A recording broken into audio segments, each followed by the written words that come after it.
ಇಂಥದ್ದೊಂದು ಅಭೂತಪೂರ್ವವಾದಂತಹ ಕಿತ್ತೂರು ಉತ್ಸವಕ್ಕೆ ಸಾಕ್ಷಿಯಾಗಿರುವ ನಮ್ಮ ರಾಜ್ಯದ ಜನಹಿತ ಯೋಜನೆಗಳನ್ನು ತರುವ ಮೂಲಕ ಅತ್ಯಂತ ಮಹತ್ವಪೂರ್ಣವಾದಂತಹ ಹೆಜ್ಜೆಗಳನ್ನು ಕರ್ನಾಟಕಕ್ಕೆ ಕೊಟ್ಟಂತಹ ಸನ್ಮಾನ್ಯ ಮುಖ್ಯಮಂತ್ರಿಗಳಿಗೆ ನಮಸ್ಕರಿಸ್ತಾ, ವೇದಿಕೆಯ ಮೇಲಿರ್ತಕ್ಕಂತಹ ಎಲ್ಲ ಗಣ್ಯಮಾನ್ಯರೇ, ಮಾನ್ಯ ಮಠಾಧೀಶರೇ, ಕಿತ್ತೂರಿನ ಸಮಸ್ತ ಜನತೆಯೇ, ನಿಮಗೆಲ್ಲರಿಗೂ ನಮಸ್ಕಾರ.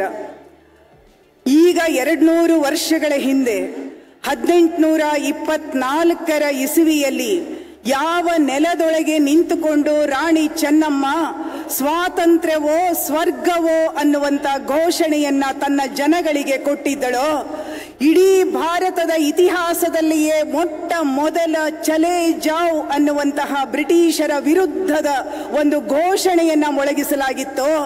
ಅಂತಹ ಒಂದು ಸಂಸ್ಮರಣೆಯ ಅಂತಹ ದಿನದ ನೆನಪಿನಲ್ಲಿ ನಾವೆಲ್ಲರೂ ಇಲ್ಲಿ ಸೇರಿದ್ದೇವೆ. ರಾಣಿ ಚೆನ್ನಮ್ಮನ ಧೀಮಂತಿಕೆಗೆ ಅತ್ಯಂತ ಹೃತ್ಪೂರ್ವಕವಾದಂತಹ ನಮನಗಳನ್ನ ತಮ್ಮೆಲ್ಲರ ಪರವಾಗಿ ಸಲ್ಲಿಸೋದಕ್ಕೆ ಇಷ್ಟಪಡ್ತೀನಿ. ಆತ್ಮೀಯರೇ, ಗಣ್ಯಮಾನ್ಯರೇ, ಬಹಳ ಆಶ್ಚರ್ಯ ಆಗತ್ತೆ ನಮಗೆ. 200 ವರ್ಷಗಳ ಹಿಂದಿನ ಆ ಇತಿಹಾಸವನ್ನ ನೆನಪಿಸಿಕೊಂಡ್ರೆ, ಥ್ಯಾಕರೆಯ ಮರಣದ ನಂತರದಲ್ಲಿ ಕೂಡ ಥ್ಯಾಕರೆಯ ಗುಣ ಅಳಿಯದೇ ಇರತಕ್ಕಂತಹ ಚಾಪ್ಲಿನ್ ಅನ್ನುವಂತಹ ಬ್ರಿಟಿಷ್ ಅಧಿಕಾರಿ ಯುದ್ಧದ ನಂತರದಲ್ಲಿ, ಗೆಲುವಿನ ನಂತರದಲ್ಲಿ ಯಾವ ಕಿತ್ತೂರಿನ ಕೋಟೆಯನ್ನ ಈ ನೆನಪುಗಳು ಈ ಜನರಿಗೆ ಉಳಿಯಬಾರದು ಅನ್ನೋ ಕಾರಣಕ್ಕಾಗಿ ಕಿತ್ತೂರಿನ ಕೋಟೆಗೆ ತುಪಾಕಿಯನ್ನ ಹಾರಿಸಿ ಕೋಟೆಯನ್ನ ನೆಲಸಮಗೊಳಿಸ್ತಾನೆ. ಆದರೆ ಕಿತ್ತೂರಿನ ಜನರಲ್ಲಿ ಇರ್ತಕ್ಕಂಥ, ಕನ್ನಡ ನಾಡಿನ ಜನರಲ್ಲಿ ಇರ್ತಕ್ಕಂಥ ದೇಶ ಪ್ರೇಮವನ್ನ, ನಾಡಿನ ಅಭಿಮಾನವನ್ನ, ಆತ್ಮಾಭಿಮಾನವನ್ನ ನೆಲಸಮಗೊಳಿಸುವ ಶಕ್ತಿ ಬ್ರಿಟಿಷರ ಯಾವ ತುಪಾಕಿಯ ಗುಂಡಿಗೂ ಇರಲಿಲ್ಲ ಅನ್ನುವುದಕ್ಕೆ ಒಂದು ಸಾಕ್ಷಿಯಾಗಿ ಕರ್ನಾಟಕದ ಜನತೆ ರಾಣಿ ಚೆನ್ನಮ್ಮನ ಹೆಸರಿನಲ್ಲಿ 10-12 ಲಾವಣಿಗಳನ್ನ ಕಟ್ಟಿದ್ದಾರೆ.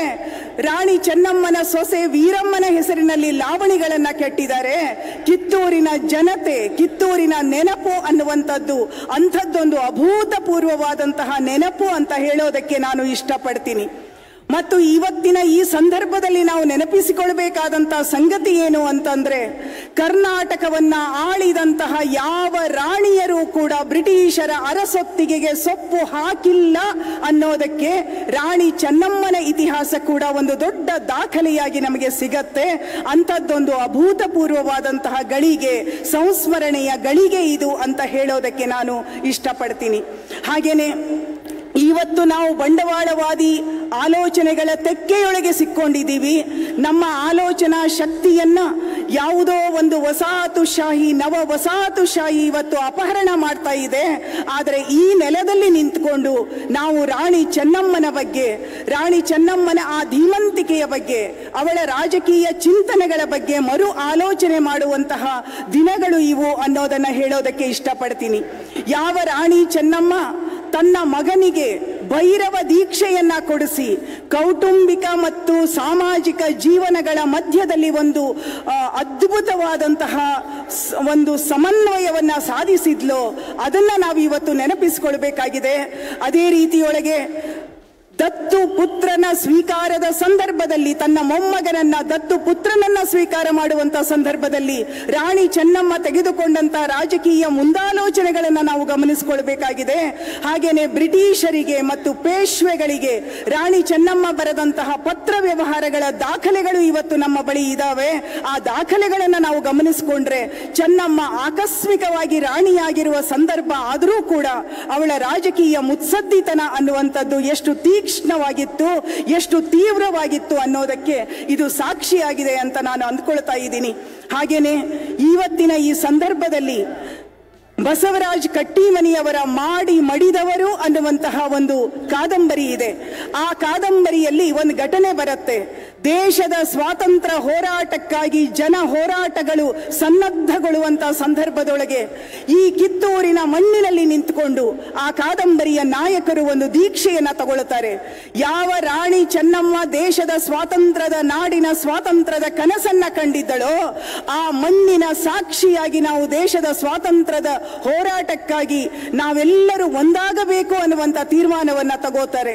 ಬಹುಶಃ ನನಗೆ ಈ ಒಂದು ಅಲ್ಪ ಅವಧಿಯಲ್ಲಿ ಹೇಳಲೇಬೇಕಾದಂತ ಮಾತೇನು ಅಂತಂದ್ರೆ, ರಾಣಿ ಚೆನ್ನಮ್ಮನ ಜಯಂತಿಯನ್ನ ಆಚರಣೆ ಮಾಡ್ತಾ ನಾವೆಲ್ಲರೂ ಇವತ್ತು ಒಂದು ದೀಕ್ಷಾಬದ್ಧರಾಗಬೇಕಾಗಿದೆ. ಆ ದೀಕ್ಷೆ ಯಾವುದು ಅಂತಂದ್ರೆ, ಭಾರತದ ಸಂವಿಧಾನಕ್ಕೆ ಬದ್ಧರಾಗಿ ನಾವೆಲ್ಲರೂ ನಡೆದುಕೊಳ್ಳುತ್ತೇವೆ, ಅದಕ್ಕೆ ಚ್ಯುತಿ ಬರದ ರೀತಿಯಲ್ಲಿ ನಡೆದುಕೊಳ್ಳುತ್ತೇವೆ ಅನ್ನುವಂತಹ ಒಂದು ದೊಡ್ಡ ದೀಕ್ಷೆಯನ್ನ ನಾವೆಲ್ಲರೂ ತೊಡುವ ಮೂಲಕ ಈ ಒಂದು ಕಿತ್ತೂರಿನ ಇತಿಹಾಸಕ್ಕೆ ಗೌರವವನ್ನ, ರಾಣಿ ಚೆನ್ನಮ್ಮನ ವ್ಯಕ್ತಿತ್ವಕ್ಕೆ ಗೌರವವನ್ನ ಕೊಡೋದಕ್ಕೆ ಸಾಧ್ಯ ಆಗತ್ತೆ ಅಂತ ಹೇಳ್ತಾ ನನ್ನ ಈ ಒಂದು 2 ನಿಮಿಷಗಳ ಮಾತುಗಳಿಗೆ ವಿರಾಮವನ್ನ ಹೇಳ್ತಾ ತಮಗೆಲ್ಲರಿಗೂ ನಮಸ್ಕರಿಸ್ತೀನಿ. ನಮಸ್ಕಾರ. If you like this video, ಬೇಗ ಲೈಕ್ ಮಾಡಿ, ಕಾಮೆಂಟ್ ಮಾಡಿ, ಶೇರ್ ಮಾಡಿ ಹಾಗೂ ಯೋಯೋ ಟಿವಿ ಕನ್ನಡವನ್ನು ಸಬ್ಸ್ಕ್ರೈಬ್ ಮಾಡಿ.